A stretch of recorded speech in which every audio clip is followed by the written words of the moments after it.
तैयार रहिए, स्टार्ट। नदियों के पानी को लेकर भारत के राज्यों के बीच विवाद समय समय पर उठते रहे हैं।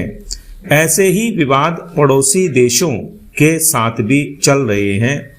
चीन से ब्रह्मपुत्र, पाकिस्तान से झेलम, सतलुज, सिंधु, नेपाल से कोसी और बांग्लादेश से तीस्ता नदी के पानी के बंटवारे पर सार्वमान्य संधियों का अब भी इंतजार है।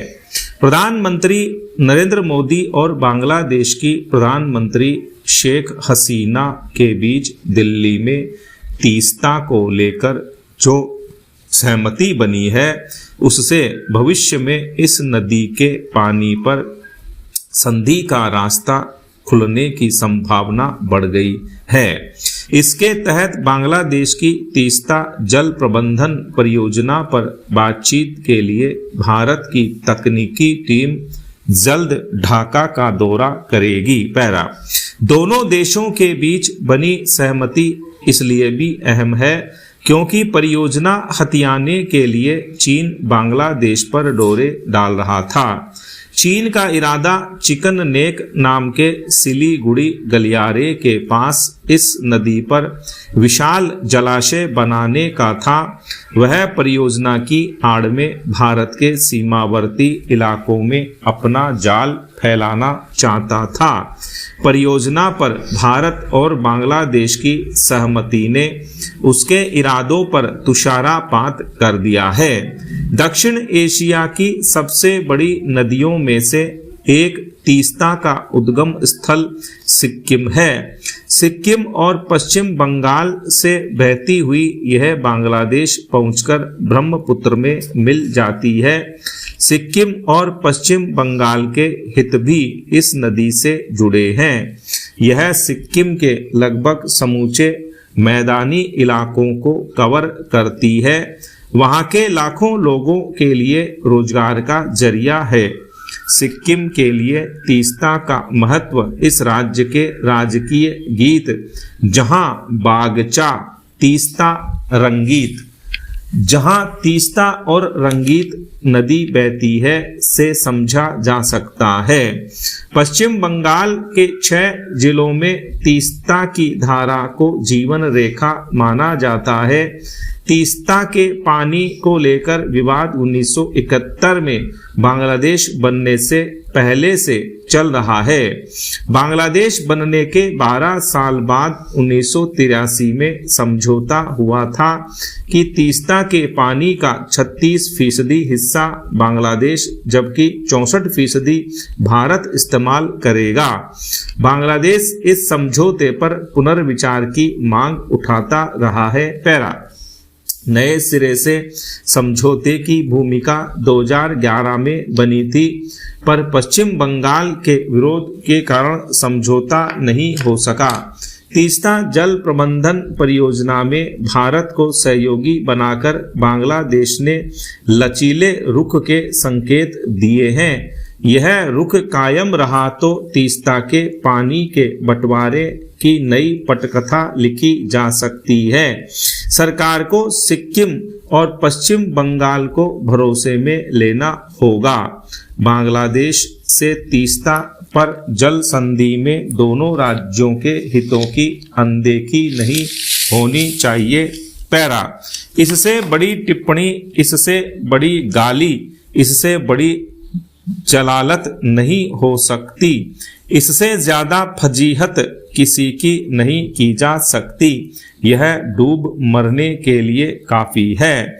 वैसे मरेगा कोई नहीं क्योंकि सब चिकने घड़े हैं। नैतिकता, शर्म, हया, कर्तव्य बोध, चरित्र, राष्ट्र प्रेम जैसी चीजें बची कहाँ हैं? किसी के व्यक्तित्व को गिराना हो, किसी को निकम्मा बनाना हो, अत्याचारी बनाना हो तो उसे सरकार में नौकरी लगा दो। यह भीषण टिप्पणी है पत्रिका की। इसमें भृत्य से कैबिनेट सचिव तक सब शामिल हैं। जब से विद्यार्थी था तब इतनी भीषण स्थिति नहीं थी। मुझे स्मरण है कि जब स्नातक प्रथम वर्ष में निर्धनता, योग्यता, छात्रवृत्ति के लिए आय प्रमाण पत्र बनवाने तहसीलदार के कार्यालय में 11 बजे आवेदन प्रतिवेदनों के साथ दिया और बाहर प्रतीक्षा करते 4 बज गए तो तहसीलदार से मिलने का प्रयास करने लगा। भृत्य ने पहले रोका, फिर कुछ अपेक्षा की तो मैं उलझ गया। आवाज तहसीलदार तक पहुंच गई और उन्होंने मुझे बुलाकर काम पूछा। तब तक बाबू ने नहीं बनाया था, तुरंत बनवा कर दिया। क्या आज कोई छात्र ऐसी अपेक्षा कर सकता है? मैंने 36 वर्ष विभाग में सेवा की और नाना रूपों में भारतीय प्रशासनिक सेवा के सैकड़ों अधिकारियों से साक्षात्कार हुआ। केवल एक अधिकारी ने कहा, नाक कट जाएगी। बेहद कर्तव्यनिष्ठ ईमानदार अधिकारी थे। दूसरा कोई ईमानदार नहीं मिला, बस मात्रा और तौर तरीके का अंतर रहा। किसी ने नाक कटने की कभी बात नहीं की, क्योंकि वह सेवा में आते ही कटा चुके होते हैं।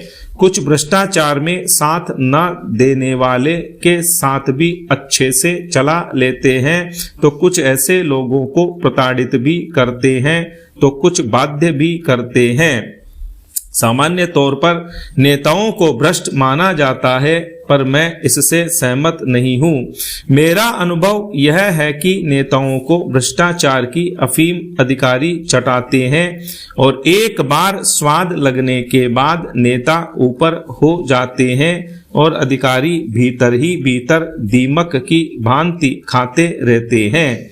आज तक कोई भी भ्रष्टाचार ऐसा नहीं हुआ जिसे नेता ने अकेले किया हो, उसमें अधिकारी शामिल न हो।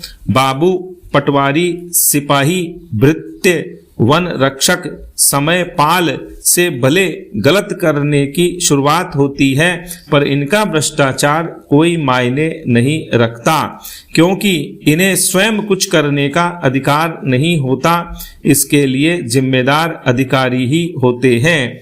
इस नैतिक पतन का कारण व्यक्ति का पालन पोषण है।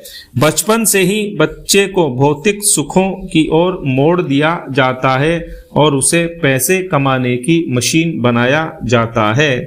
जीवन में व्यक्तित्व भी कोई चीज है, नैतिकता का भी कोई मूल्य है और चरित्र वह चीज है जो समाज में जीने के लिए आवश्यक है। यह सिखाया ही नहीं जाता। बिना बीजारोपण कोई पौध तैयार नहीं हो सकती। स्टॉप।